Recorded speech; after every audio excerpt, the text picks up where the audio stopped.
I would like to welcome you to our very first Ratepay Retail Talk. So you might ask yourself, what the hell is this? And it's actually a new format that we are experiencing with. And we are thinking about doing this a little bit more frequently, maybe twice or 3 times per year going forward.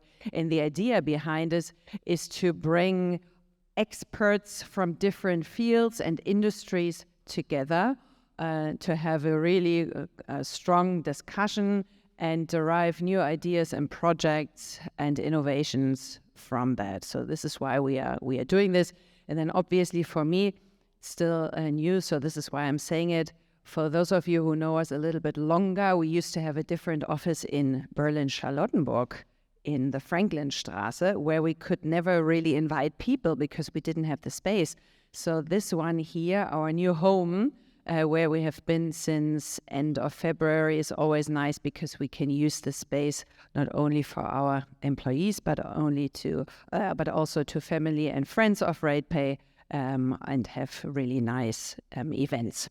So for our very first retail talk, we picked a hot topic, subject, theme, the future of AI-based transactions. Why did we pick this? Because of the acuteness and the relevancy of the subject.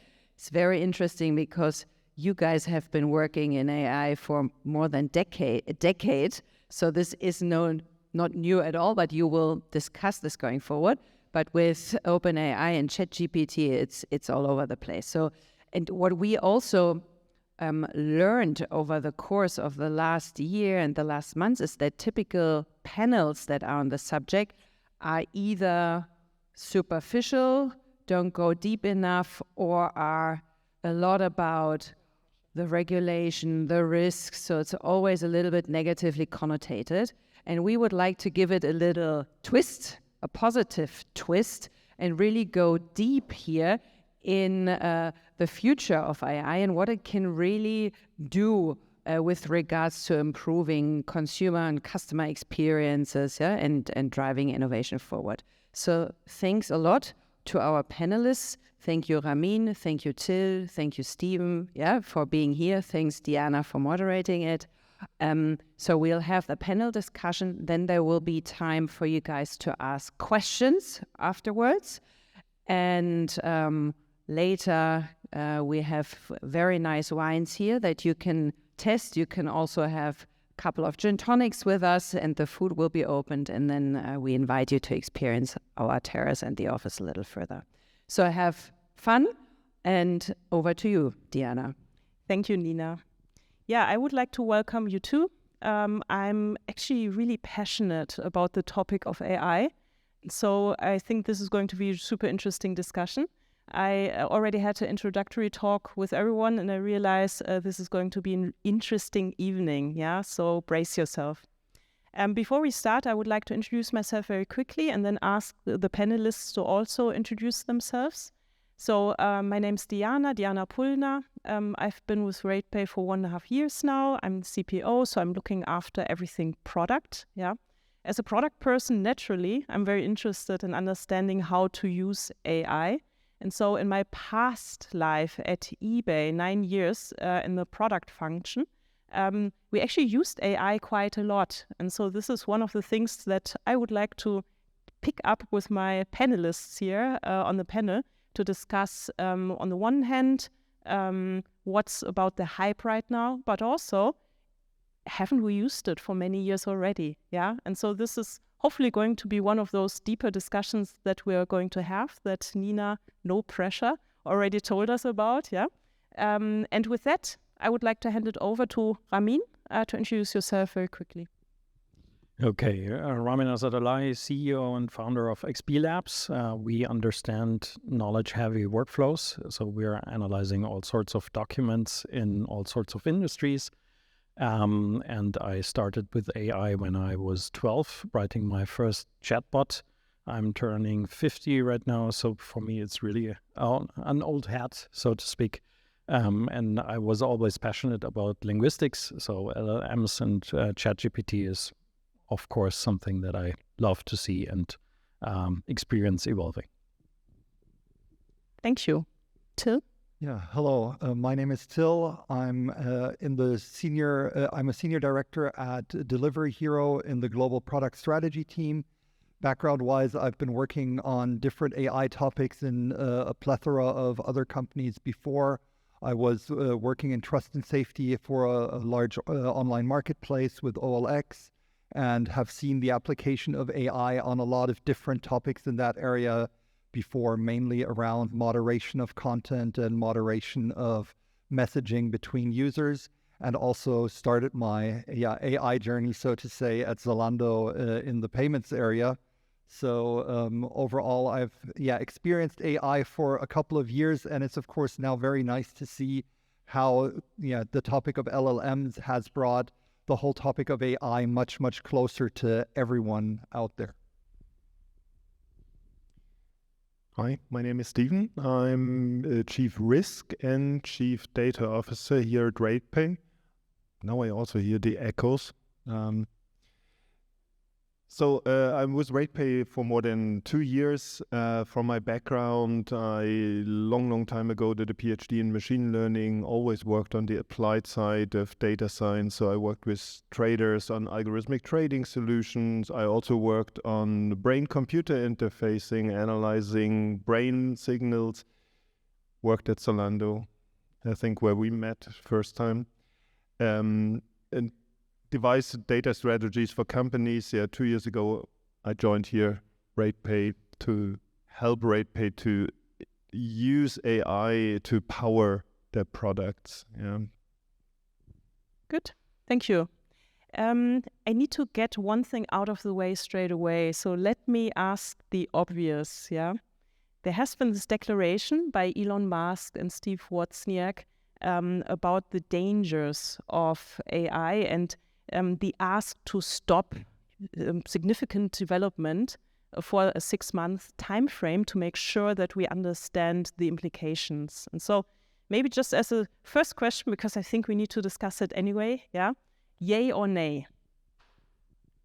I signed this open letter. Why? Why? Oh, why? Yay or nay, and why? Okay, and why? Not just... I signed this open letter because I really see the danger that society has difficulties in coping with the speed of the development. Yeah, so reducing the speed, giving society to prepare, this I think is needed, or at least to find a way, and this might be one way of doing so. So that's why I signed this letter. Can I ask a follow-up question on that one? So that sounds more like AI per se isn't the threat, but how normal people react to it. Would you put it that way? If you think of the Industrial Revolution in the beginning of the 20th century, it took, 10 years, 20 years to really develop and become effective. So people had some time to adapt to it. But if you now look at the speed of change that might be introduced by powerful AIs, 1 year, how will you adapt to these things as a society? Yeah, so think of politicians, how long it takes to, set up some regulations, etc. So that's why I think slowing down might be a good idea. Not sure if this open letter helps, but slowing down, I think it's a good idea. Thanks.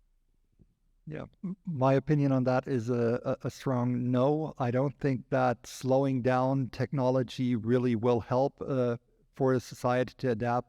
And also, given the global context in which everything is operating today, I also don't see that basically slowing something down in a part of the world would be effective on the overall development that we can probably then see happening in other countries. And besides that, even though there is a very fast pace in the development of AI, the adoption and really the impact on society will, in my view, still take a while to really happen. I mean, we just need to look at topics like, in Germany, the Digitalisierung, that we can also not see happening as quickly as it actually should. Okay. In general, I think it would be a good idea to slow down, but what I see in the world is that there is so much competition, not only between the companies, but also between different politics or countries, etc. I doubt that if the Western world would say we are slowing down, that the Chinese or the Indians will slow down as well. That's not going to happen. Second thing is that even large language models have moved to the edge. So most of the stuff that we are seeing in GPT-3, etc., is running on a laptop today. So you're not going to stop it technically. It's just out right now. So the investment that we should go as a society is really to prepare the society and the people for this kind of tsunami. Thank you for your initial opinion. So what am I hearing? Is AI today a revolution or is it a hype? Yeah. So Stephen, you already said we need to sort of handle this, big change and people need to have some time to adapt. And I'm also hearing here, we need to find a way to cope with it. But AI has been around for many, many years. So what has happened? Is it a revolution that started, I don't know, a year ago or half a year ago? Or is it something that happened anyway and we're just not aware of it? Now I could start talking a lot about when I joined the field. This was in the late 90s. So at this time was still called machine learning, or machine learning was it started to be called machine learning. At this time, we thought, wow, we're doing amazing stuff with linear support vector machines and all this stuff that was way better than all the other classical statistical models. Then the kernel trick was introduced, things become nonlinear. We thought, wow, we're really doing great. But it still was a struggle to achieve human performance in certain tasks like character recognition or understanding language. So there was a huge gap. But things develop further. So one of the limitations in the past, so the idea of deep neural networks is not new. Jeff Hinton worked on this topic since the early 90s. But he wasn't able to succeed until more computational power became available via Amazon Cloud or other services, let's say Google Cloud, Microsoft Cloud, just to be fair. But also more and more data were needed. In the past, we were happy if we had access to a terabyte of data. Now, what is a terabyte of data? We talk about petabytes or what? Well, I don't know what the next dimension is. So this all contributed to the further development of AI. But when I look at the recent development, and now I come back to the question, is it just a hype? We see an exponential growth. And here it's hard to predict where we are in 1 year. And that's why I would still propose to somehow slow it down. I have no clue how to. And I'm sure this open letter is rather raising a red flag, making people aware, than really would have effect. So in that sense, yes, it is a hype, but we're on an exponential growth trajectory, and this is what worries me, and it is here to stay and maybe to take over certain aspects. So what I'm hearing is it's both. It's a hype, but at the same time, it's also a revolution or something that really accelerates exponentially. I think the hype is that it really comes out of the blue for society. I mean, people like Ramin probably could anticipate how it's currently going. But for the society, this comes out of the blue. So I think we all know how it is to speak to a chatbot 2 years ago on your bank.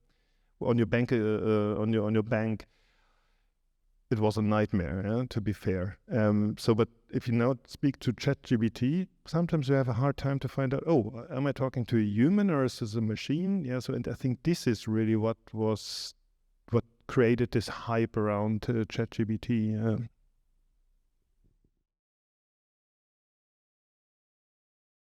So from my perspective, it's been around, but we had three major inflection points. One was the ImageNet by Jan LeCun et al., who basically exploded the ability of computers to understand images. The second thing was 2017 when we invented transformers, which really exploded natural language processing. And then the third one was the release of ChatGPT, from my perspective, because ChatGPT is really translating this technology to the masses. So you can use it as easy as Google. And ChatGPT is very nice because it is not an advertisement-based business model, and they will make money with it, and it's kind of fair and it's useful. And so whenever some technology is not just magic, but useful, then the number of users will explode. And this is what we see. So it will stay, and it is a hype. You're right. Yeah, I think I want to add on to that one, because I think that actually the hype is also leading to some of the acceleration that we can see at the moment. So when, for example, Facebook's model kind of was leaked and created all these now open source models that you can put on your own laptop and run yourself, that kind of leads to an acceleration of the whole field because you kind of democratize the access to it. So that definitely creates even faster developments now, and we can already see how certain developments in that space have really led to acceleration in time, reduction of complexity of some of the models so that you can run them everywhere, basically. I still think that, we were already quite far along, and this was now just like the point where we got people so interested and hyped up around it that we're now accelerating it, and it's going to move even faster. But also there's so much potential in it that I think that's actually a good thing. Maybe before we go into the acceleration, let's talk a little bit about where AI is actually already used today. So we are meeting here to talk about retail, about e-commerce, and can we cover the applications of AI in e-commerce companies or at retailers today, but also where we could actually do more. And so each of us has different experience, I think, when it comes to that. Do you want to share your experience with AI with a normal application, so outside of the hype that's happening right now? And what else could we be doing in this area? Yeah, I think there are some areas where AI has been prevalent for a lot of years already. I mean, the classic applications of search and recommendations, the classical applications of risk management, so to speak, and also some like early phases of trying to personalize experience have been around for quite a while. We've also seen like rudimentary chatbots around for a while that were, I'm not sure if they were solving more problems than they were creating, but we've seen the applications in the field for quite a while. Now, if I look at the options that this acceleration is opening up, there are a lot of fields that we weren't able to cover in the past. So if I think, for example, in the food delivery industry where I'm working in right now, there's the whole topic of images of dishes and automatically generating these images from descriptions to increase the content quality so people have a better user experience. Then if we go a little bit further out into things that would be great to have and that a lot of companies in the space are experimenting with, then it is having more complex order flows and looking into more complex order flows, like the typical situation of you want to have a complex order for your family. Well, how do you communicate that in a classical search field? Well, that's very, very difficult. So there have been the first experiments with using these new LLMs to solve for these issues.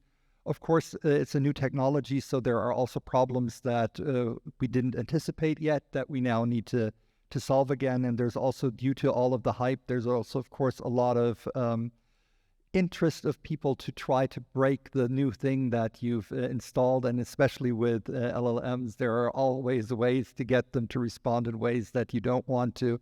And I mean, no one wants to have something in their application and then have it recommend the competition or something like that, which you can actually get these models to do if you don't have the right guardrails in place. So there's a lot also to learn of how we can, tame these technologies so that we can use them in the best way. But that's something that we see with every new technology coming around. So that's, for me, just part of the natural evolution, with the big difference that due to all of the hype, everyone is trying things out now in a very big manner. And that means that, of course, we'll also experience all of the issues at a much broader scale than we usually would with these technological advances.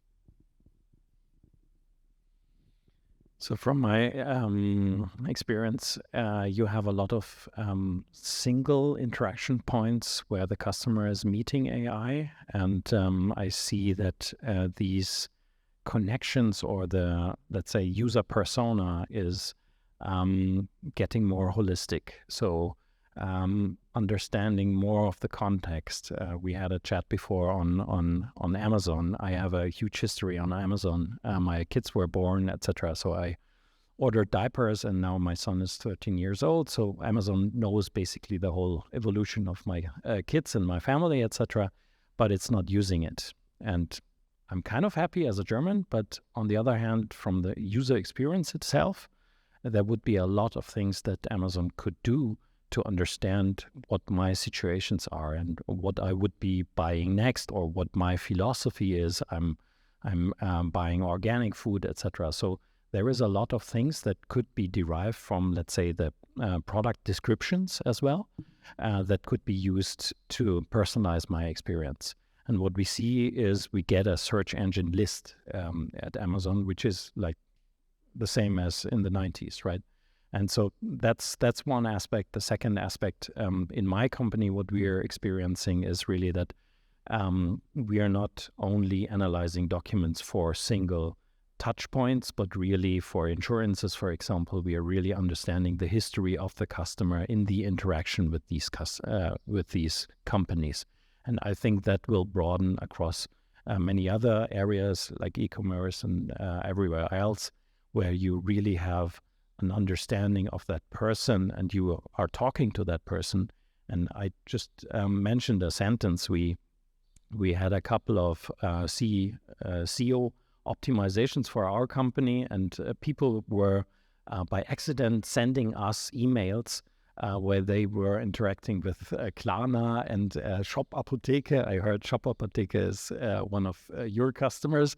And they are sending us emails because they think we are an invoice handling company, which is true, but we are not you guys. And there you see what people are writing and what they are also expecting the company to know of them.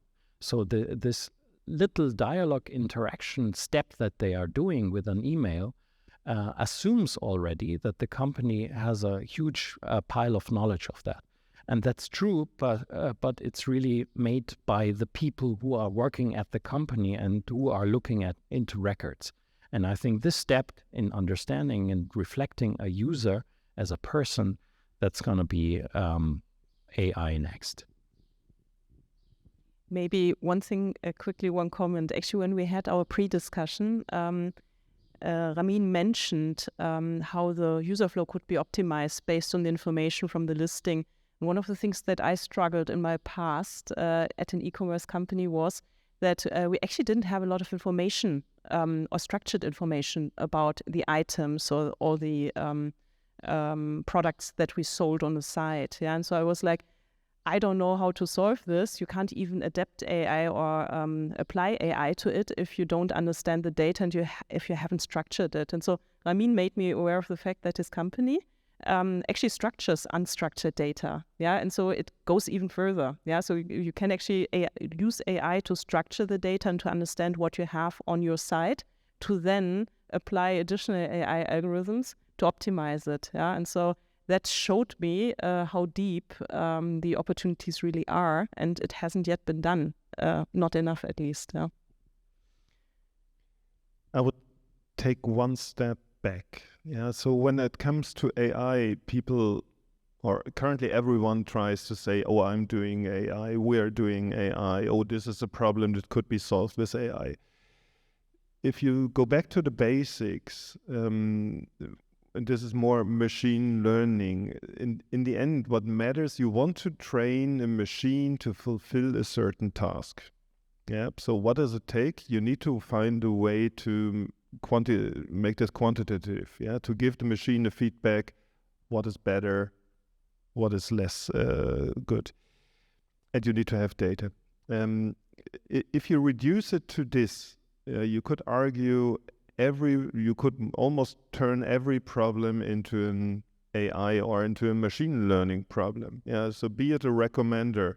Okay, I can measure what is the click-through rate, and I can try to use machine learning techniques to teach the machine to give better recommendations. And you could use vision to understand what are the images that you are recommending. You could use the customer history to make better recommendations, or even predictions about the development of your son, from to go beyond the diaper period. So all of these are just optimization of certain processes, making them more effective and efficient. Yeah, both. Yeah, so because a machine can answer these questions in milliseconds. Yeah, of course, you could give it to a human. Also, look at it. Please make a recommendation to this customer.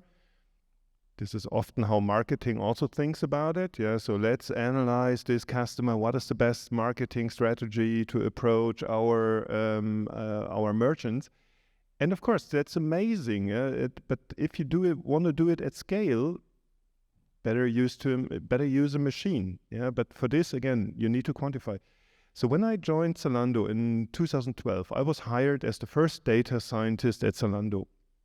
And it was an amazing time because there were no application. Yeah, so you could pick every process and say, okay, I can make it 10% better. And we quantified it. Yeah, so we worked on the risk management side. We worked on improving forecasts in the logistics. We worked on forecasting return behavior. So it was more the idea, how can you link a business problem, or how can you transfer it into a quantitative task or quantitative analysis, and then you just execute. We worked on optimization of routes in the warehouse. Yeah, so how people pick up the items in the warehouse. You could also say, well, this is operations research, what people did since the 60s or before, like a traveling salesman problem. Nowadays, everyone claims, no, we are solving this problem with AI. So that's why I'm a bit careful in saying, what can AI do? In principle, think of it, every business process is a potential target to be optimized via AI or machine learning or any other statistical method. Yeah, you're actually touching on a topic that is actually really close to my heart. And that is, I saw AI being applied in all kinds of processes already.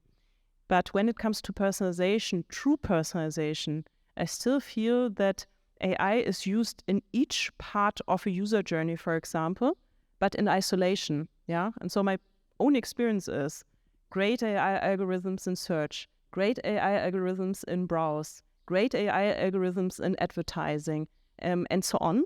But what I feel hasn't happened yet is that you're really considered an end-to-end customer, let alone what you just told Ramin about knowing me in my whole life cycle, like literal life cycle.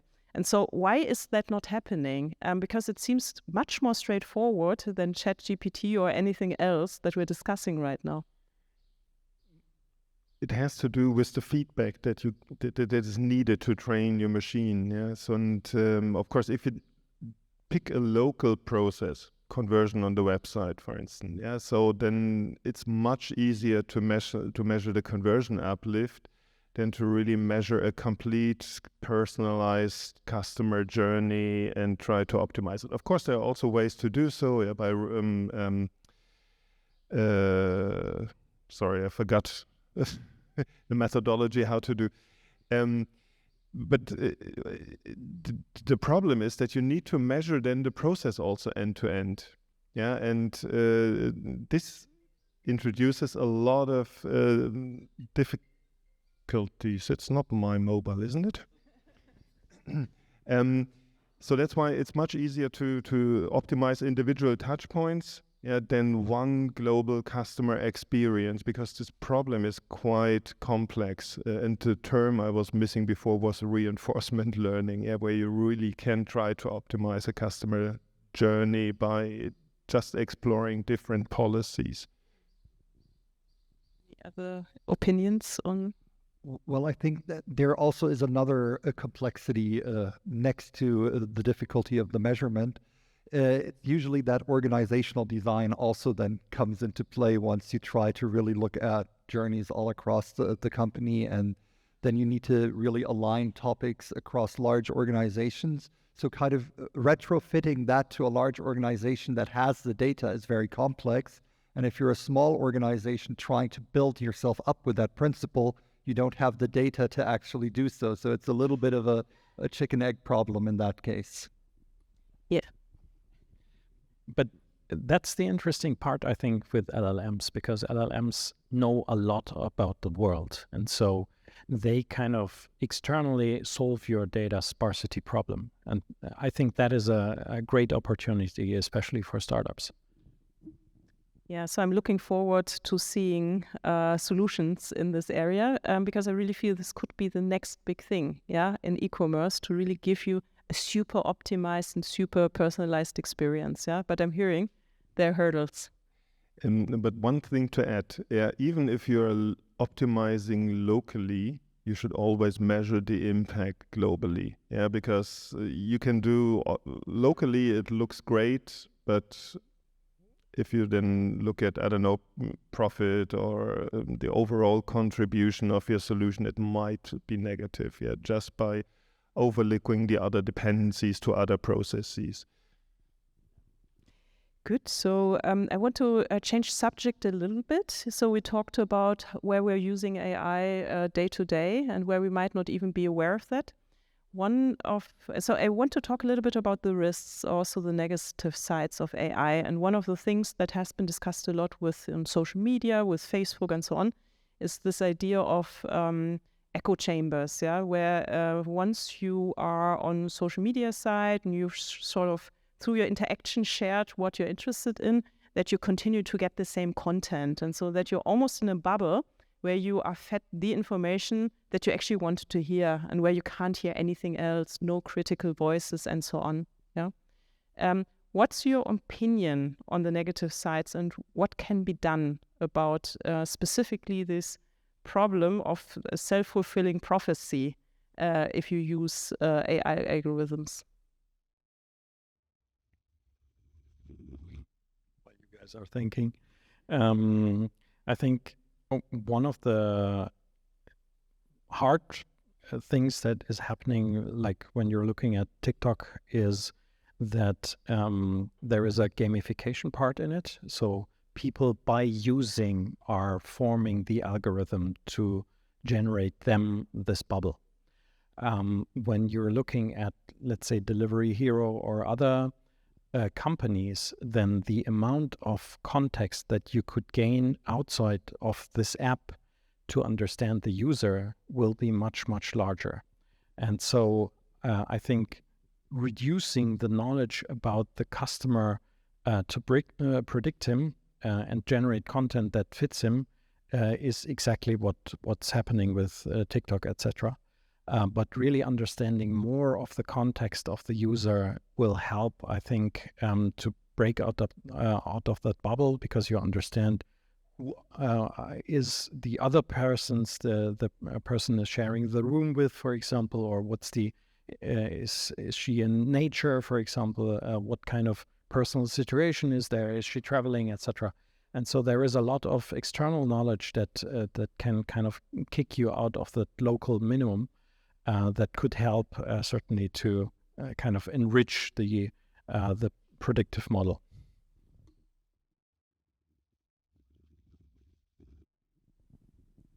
Yeah, I think this topic of echo chambers is actually a really complex topic because also I think there is a certain propensity of people to actually enjoy echo chambers.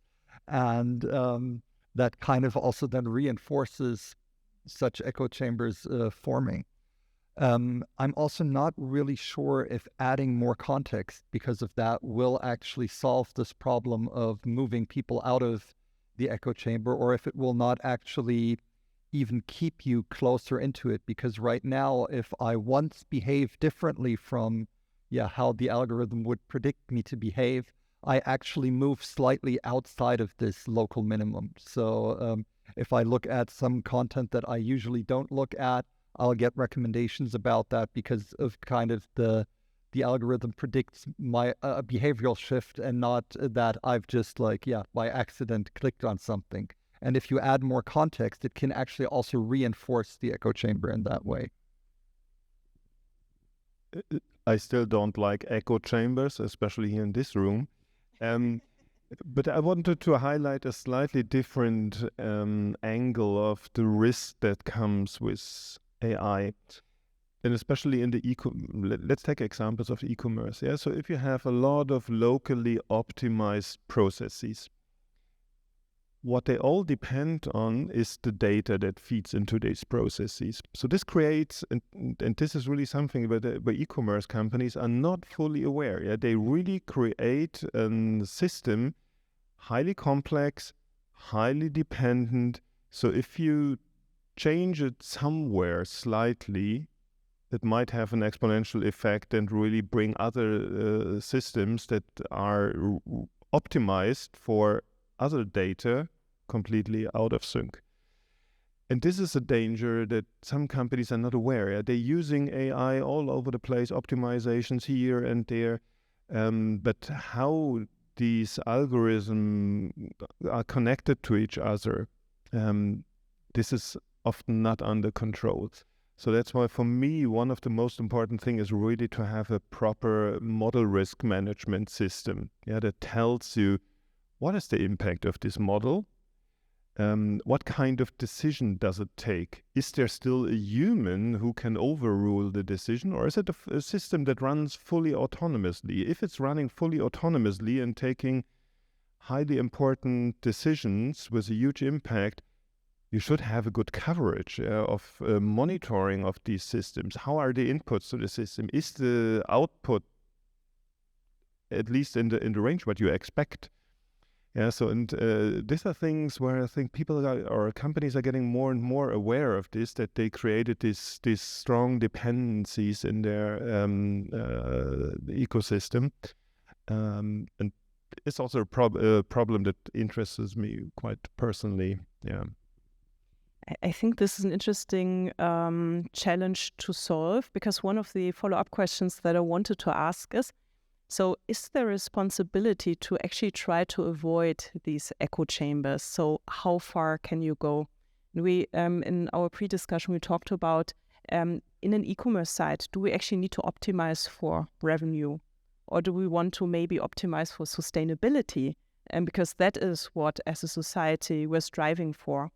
Yeah, and so I know this is a little bit of a fuzzy question, yeah. So, but do we have a responsibility to do the right thing, or do we just allow, in a Wild West style, things to happen, people to hear the echo that they want to hear? I think as an AI researcher, you have the responsibility to be aware. I don't know if your model is biased. Yeah, so this is, I think, your responsibility to build the models to the best of your knowledge, and also check if the model creates echo chambers or some feedback loops that leads to self-fulfilling prophecies. Yeah, just think of a model that makes recommendation to a judge and is trained on historical rulings of the court. Of course, if the human itself was already biased, how should a machine find out that this was not intended? Yeah, so that's why you have to really be careful how you try to get the bias out of the data or make the final decision of the algorithm the least biased. Yeah. So, and here this is clearly in the responsibility of the scientists and the product managers.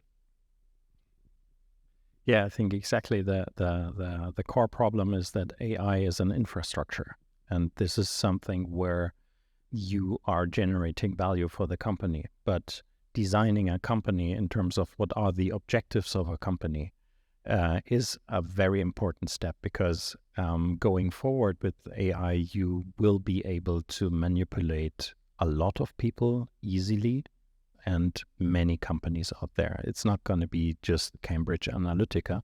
It's going to be many, many people out there. And so from that perspective, it's not just the responsibility, I think, for researchers, because they provide the tools, but it's really the responsibility maybe of politics, of investors, of people who found companies and think, okay, we just had the discussion before where I suggested, that's one of my favorite examples. Just imagine you don't have Black Friday at Amazon, you have Green Thursday.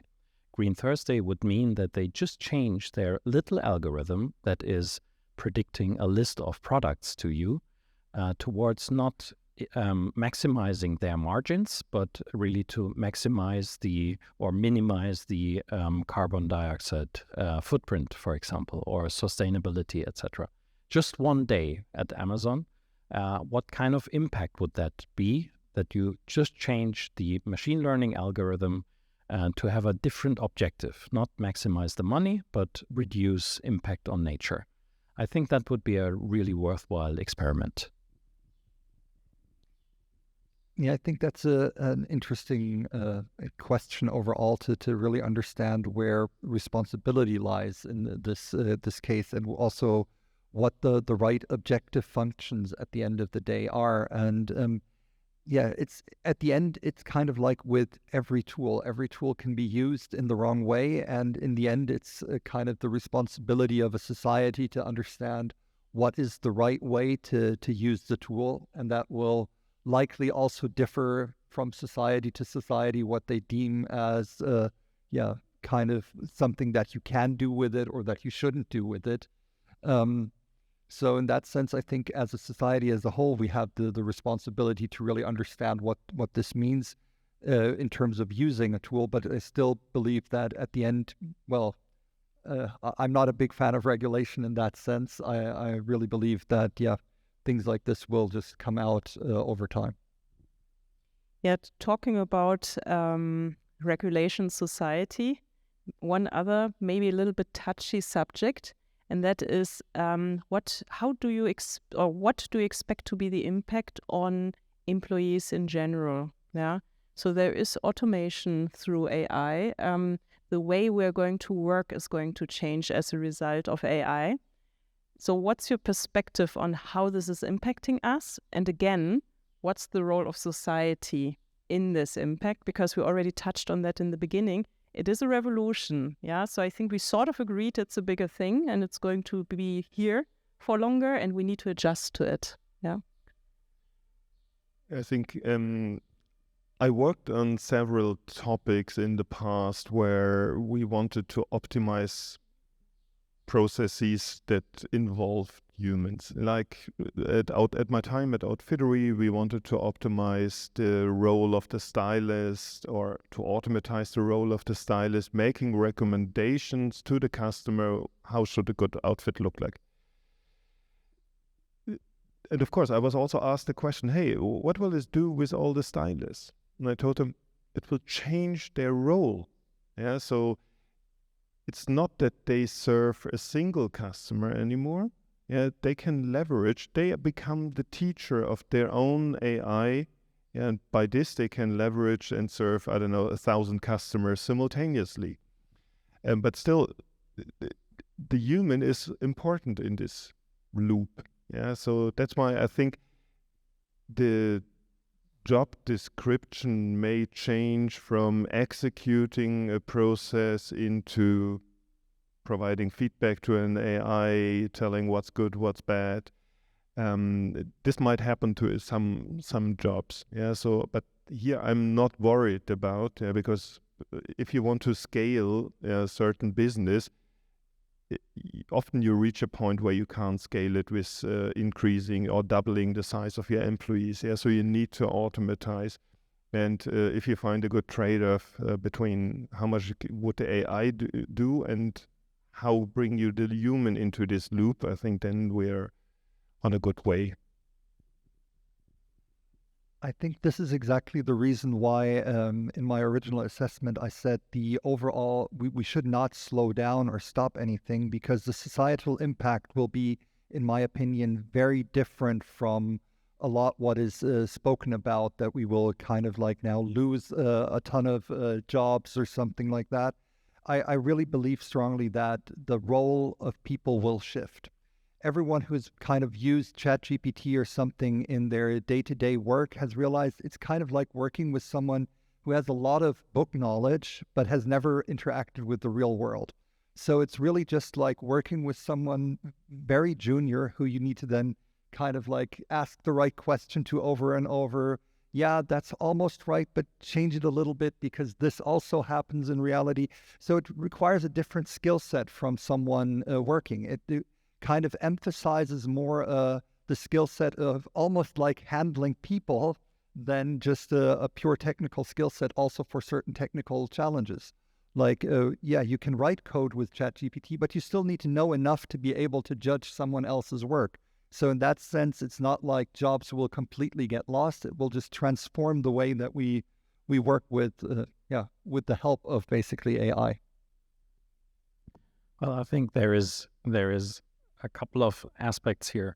One is we had a study by Goldman Sachs just recently who said 60% of knowledge worker jobs will be reduced by 40% in the workload. And I think that is definitely true. This is going to happen. And the second aspect is, just as you said in the beginning of the discussion here, is that with every technological leap that society went through, people were fearing that jobs get lost. And what happened is new jobs were created. However, from my perspective, the acceleration of technological developments is so high at the moment that this kind of span that the society has to adapt is too short. And so the classical argument that there will be new jobs and we will adapt, and all of the schooling systems, university is going to change so that everything is adapting to this technological level. I'm not sure whether this is really happening. Just imagine, for example, a bus driver. We had that again before. A bus driver, Elon Musk is winning, let's say, okay? Cars drive by themselves, and these people are 50, 60 years old, and the amount of time that is left to retrain them to something else is just too short. And from my perspective, there will be one piece of society that is left behind if we don't do anything.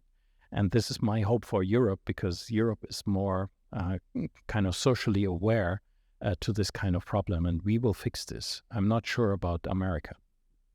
Yeah, I think I can't agree more. Yeah.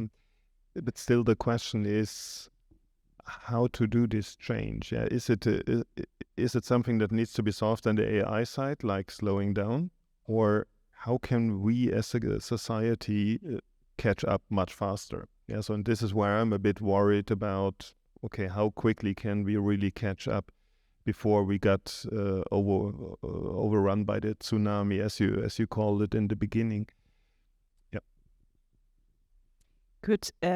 One final risk that I want to cover, that is already sort of my second to last question. Yeah, so I already see it sort of an outro. There are lots of people who are afraid that AI is having its own life, yeah? So that at one point AI is going to make us obsolete, yeah? What do you say to people who believe that AI is going to take over the world and will get rid of us humans? I mean, I would have a short answer. Yes, get prepared for it. I can't tell you when it is, yeah? So, but if you think of evolution, I don't know what's our role in evolution. Maybe our role is just to help an artificial intelligence to become alive. Yeah? And why do I believe that this will happen sooner or later? If you think of human intelligence, what makes us special? I think the thing that makes us special, or why people always talk about human intelligence, because we have the ability to learn. Yeah, we learn from our mistakes, we get feedback from the environment. If René is looking slightly angry, I think, oh, maybe he has something in mind, shooting the next picture. I don't know, yeah, but I can learn, yeah? And if you think what might be the next step for an AI, or what is needed to bring an AI to the same level to develop a true artificial intelligence, I think it's exactly a sort of embodiment, yeah, that the AI can freely interact with the environment. Try to find out what will happen if I continue doing so. Yeah, so I mean, I already know what would happen. Yeah, but AI maybe, okay, let's do an hypothesis and see what happens. And if an AI is given this opportunity, yeah, and has the ability to learn machine learning, then I'm pretty sure sooner or later we will see something that is more highly skilled, more skilled than a true human intelligence. Yeah, I think that will actually take a lot longer than we're currently assuming, because one of the big things in AI right now is the whole confinement to the digital realm. Just also because the creation of new information and learning can happen at a way accelerated pace. Now, if I need to do that experiment of throwing down that bottle 10 million times, well, that will take a moment. So that's also where, and especially, yeah, in the way that at least AI currently is still working. Let's put it with that caveat. So I think there are other technological advances that still need to happen before we get close to this this development. And if I also look back at other developments where we were discussing if this will replace the human in the past, I mean, the Turing test is not by chance a very old measure of basically intelligence that was brought up also when basically the same fears were around about a machine replacing human intelligence. So I don't think we're as far along as we actually would hope to be. That's a very positive assessment. I'm actually not sure.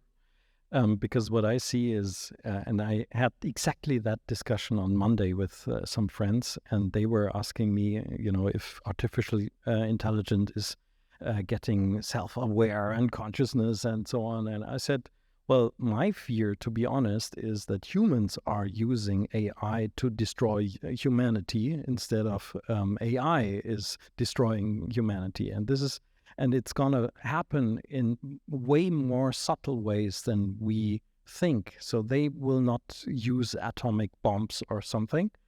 It is really by manipulating Facebook to vote for systems that will destroy the society structure.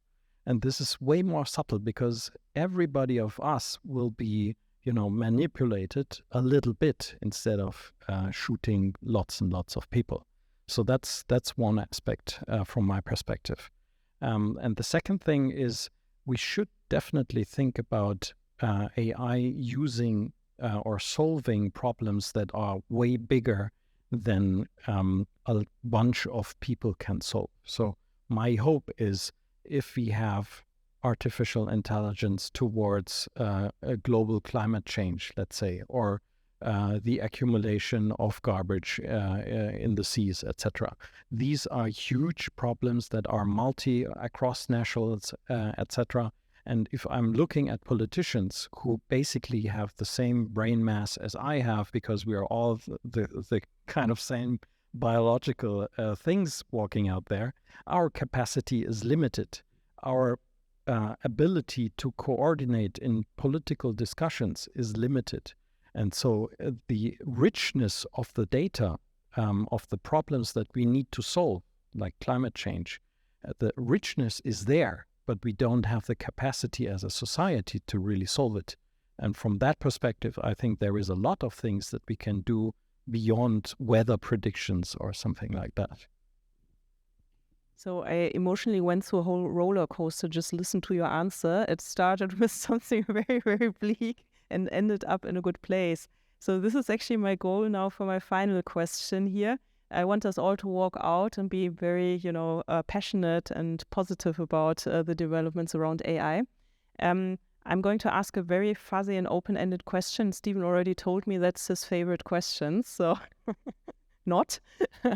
So if you had one wish for the future of AI, what would it be? What do you wish for now that we had the discussion and have looked at different aspects of AI? Do you want to go first, Stephen? Because you love it so much. I love this question so much, I need to go first. I think I would have two wishes. The first, and for me the most important wish, is that we use AI to solve problems that bring mankind forward. That we really use it for the best that it could bring. And the second wish is that the society isn't left behind. Yeah, so basically my wish for it would be that we really focus more on the positive aspects and all the things that we can actually achieve due to this new technology. I think that right now there's a lot of negative connotations about it, but I think there's also a lot of chances that we might not even be aware of right now that come with this technology. And I think really this focus on the positive aspects, and as Stephen mentioned, then also the positive applications of it is, I think, the big chance that lies. And I really hope that we, kind of focus enough in the discussions on the positive aspects to then also reap the rewards of it in the positive sense. Well, I mentioned one thing already. I think if we extrapolate it, I wish that we can achieve that everybody is happy. And happy is healthy. I can work things that I love. I'm not forced to work things or work on things that I don't love or I don't want to do. I need to do them, especially looking at US, where people have 3 jobs to feed their kids, etc. I think if we can use technology or artificial intelligence in that way, that people are happy, then we can reduce amounts of war, etc. Hopefully. So that's the overarching thing. Good. Thank you very much. I really hope this is going to come true. So I want to thank our esteemed panel here. It was a super interesting discussion. So thank you very much for joining.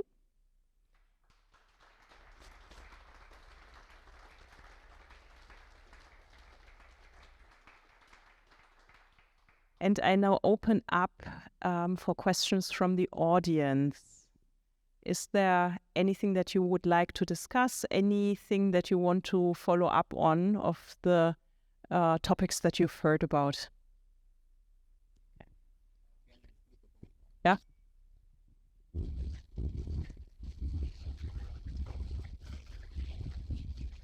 Thank you. Thank you for the presentation. It was a really, really nice panel. Lots of good discussion points. So my question for you guys is, a couple weeks back, Sam Altman testified before Congress about OpenAI and the applications and also the risks. And as OpenAI and also the GPT softwares have been used by over 100 million people in the first couple months of its application, is there any risks or dangers that you guys see that this company founded in the US could pose to the globe or specifically in Europe? And if so, what are those risks? I think one of the advantages from OpenAI is that it's open. It's free to everyone. Yeah, so that, and I'm not sure if someone followed the discussion between Harari and Jean LeCun, where they exactly touched upon what are the dangers that comes with with AI. And Jan LeCun pointed out, well, he truly believes that if we make it open source, this might reduce the risk of misuse, because a lot of people would look into the code, look into the way how it is used, etc. On the other side, Harari mentioned, well, let's see how society can cope with it. So that's why I think on the positive side, open source definitely help. I think the risk of any AI comes with the data that feeds it. Yeah. So this here, I don't have a clear answer how all of this can be properly handled. Yeah. So, but here, this is really where I see the main risk is coming. That you never know on what data this AI was trained, and therefore you don't know how biased it is or what is the main purpose. Yeah, so I think Ramin gave a good example: Green Friday versus Black Friday. How would you know on what basis the recommendations that you see was made? Yeah, what is the purpose? And you get recommendations, I don't know, in your echo chamber, and it's already the AI that is trying to take over. Yeah, but you can't find out. You're saying, well, it's an interesting recommendation. So this uncertainty about what is the objective of the AI and what are the data on which it was trained, I think this is the biggest risk.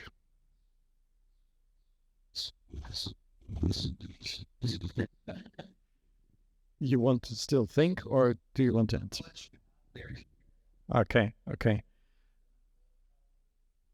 From my perspective, it's I understood you that you're saying that this company has the power and the technology, or this country has this company and the power and the technology, and whether there is a risk arising from that. Is that right? Okay.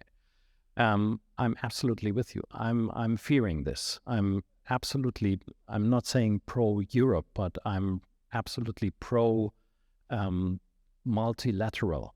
So when you're looking at OpenAI, there is two things. They have used the whole world or the whole internet. Most of the internet is English. So all of the other cultures are underrepresented in the data. And this is what you're alluding to. But the second thing is they are the first company that is super successful with this thing.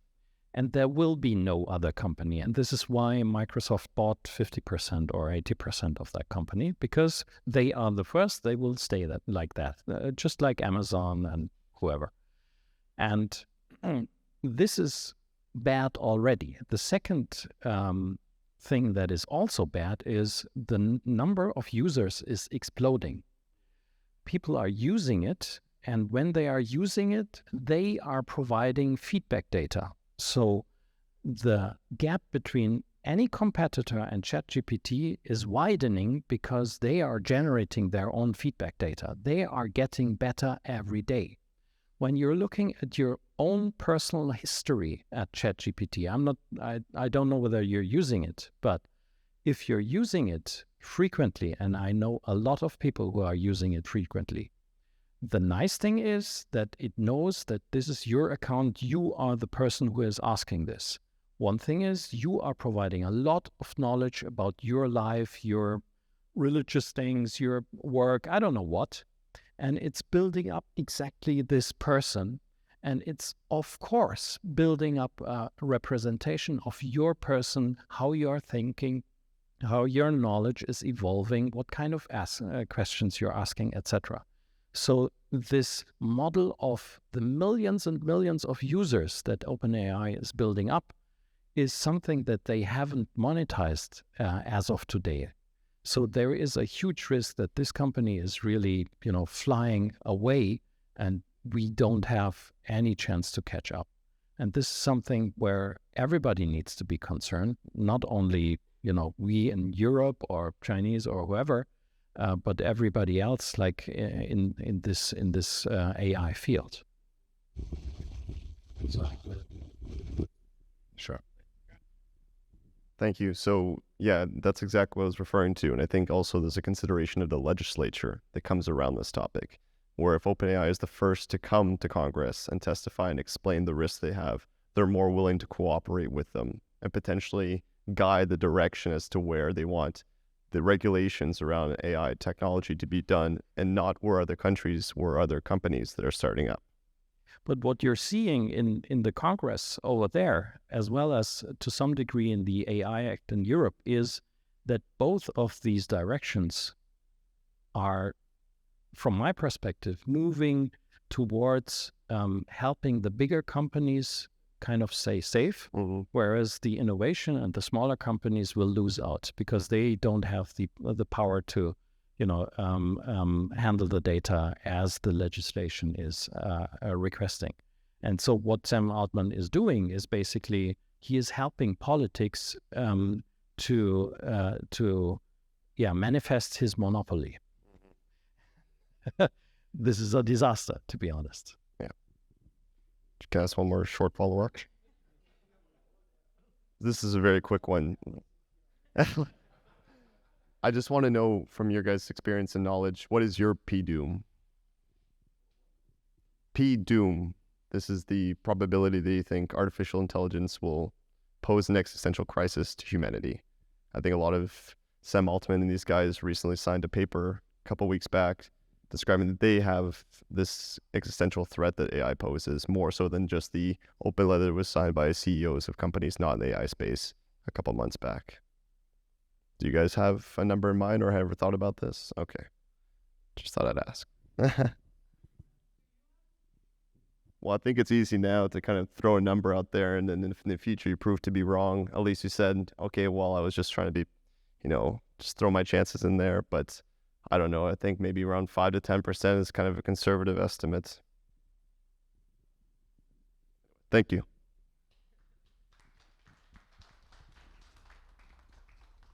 Any other questions from the audience?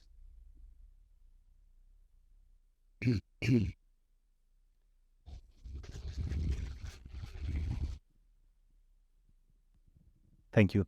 Maybe related to the topic of the retail talk here.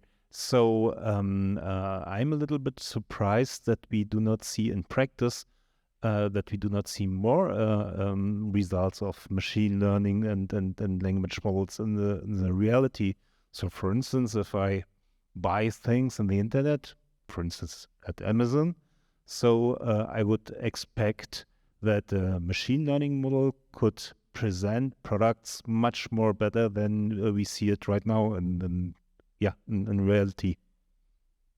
How do you know whether this was a machine-made recommendation, or whether how many touch points you had when you purchase at Amazon with an AI? I think most of the things that AI does is invisible. Yeah, so I don't know, this in-day delivery, that Amazon, or same-day delivery that they offer, it's based on a good prediction what will be purchased in the Berlin area, and you are part of it. You are part of this, yeah? So they make predictions about how likely is it that René will buy something to build a fancy application to improve the bees. So these little tiny bees that we had a chat about this before, so that you are into this topic. So they have some understanding, but most of the touch points are simply not visible. And that's why it's hard to say why you are not seeing it. Maybe it is intended that you are not seeing it.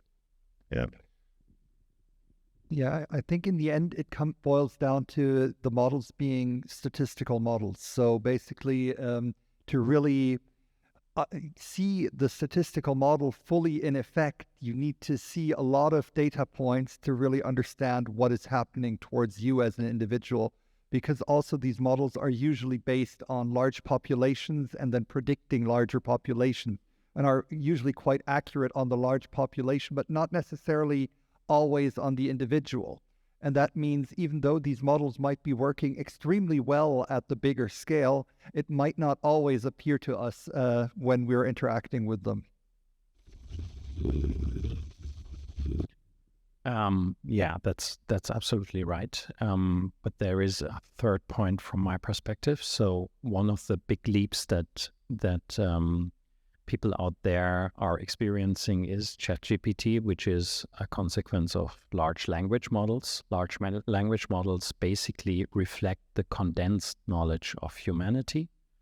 And what they do in terms of aggregating knowledge is that you condense all of the biographies. So basically, from that perspective, you have too much knowledge in that model. And so the trick that the industry, from my perspective, but you guys are more into that, the trick that the industry needs to pull out is that how can I feed kind of the right kind of context of you buying something? What is the context that I need to feed into such models so that I can single out this single person and predict it if the data is valuable enough, that is in large language models. And so this is one aspect how you could handle it today. I think there's going to be a second aspect, namely people will build smaller large language models that are kind of geared towards an industry or even a single person or a company, etc., which don't have too much knowledge.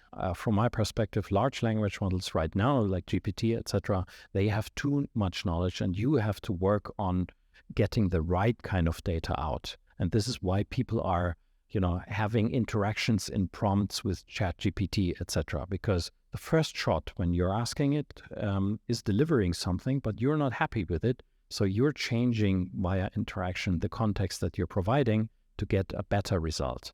And this is the industry right now where they are investing their energy in.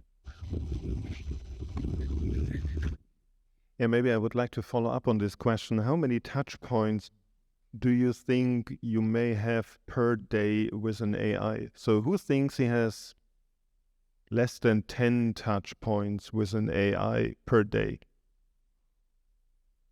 Okay, you think 10. 50? Okay, already a few more. 100? Then you ask, why is it not so present? Where you say, well, you may have 100 touch points with an AI. So we all have many touch points with every day. So we have a lot of touch points, but in terms of, let's come back to my example, product presentation. If you look to Amazon, if I try to buy for instance, a new camera, and my daughter tried to buy a new camera, we will get the same presentation of the product. Well, I think Amazon's recommendation engine isn't the smartest on earth, to be fair. Yeah. And I think it didn't change a lot for the last 20 years. Yeah, but under the head, we will have, or we have already a lot of touch points with artificial intelligence.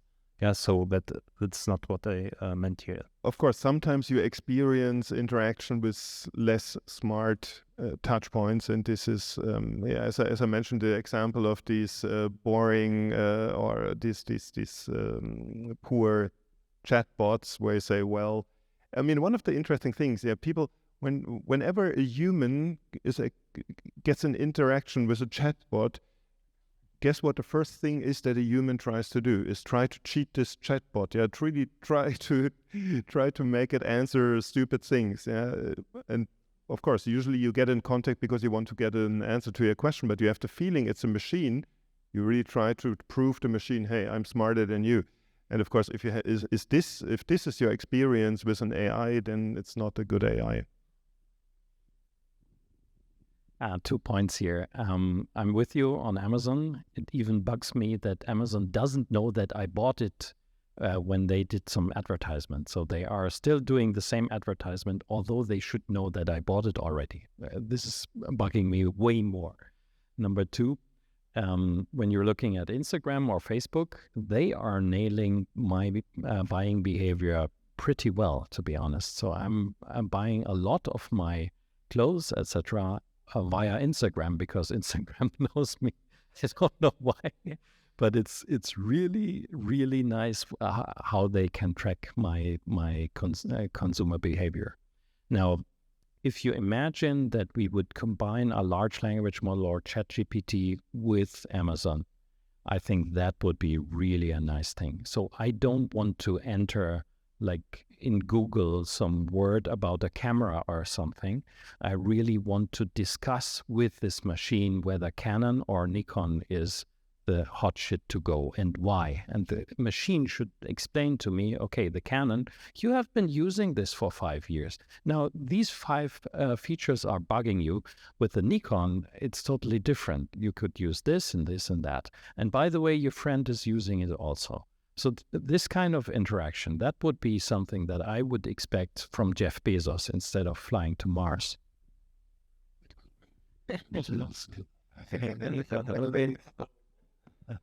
I think there's another really interesting aspect to these types of recommendations, and that is there are different interests that need to be balanced from a perspective of an Amazon. So you're not only there as a customer interested in buying a camera in that case, you also have advertisers that need to be pleased in the sense of, well, if we always advertise the same camera on the first spot, we just get more money from the advertiser. Then you have the different vendors selling on Amazon that are also paying for keywords and visibility. So it's in that sense, it might seem like the AI is not really doing the thing it should be doing for you, but that might also just be in those cases that you're not the target of the AI in that case, but the target is actually optimizing an overall revenue function that comes from different areas. I think that's a quite interesting topic. What I wanted to highlight here is also often it's not just a matter of the algorithm. It's the matter, what also matters is what is the product that you're designing on top of it. Yeah, let's assume you would have the perfect recommender.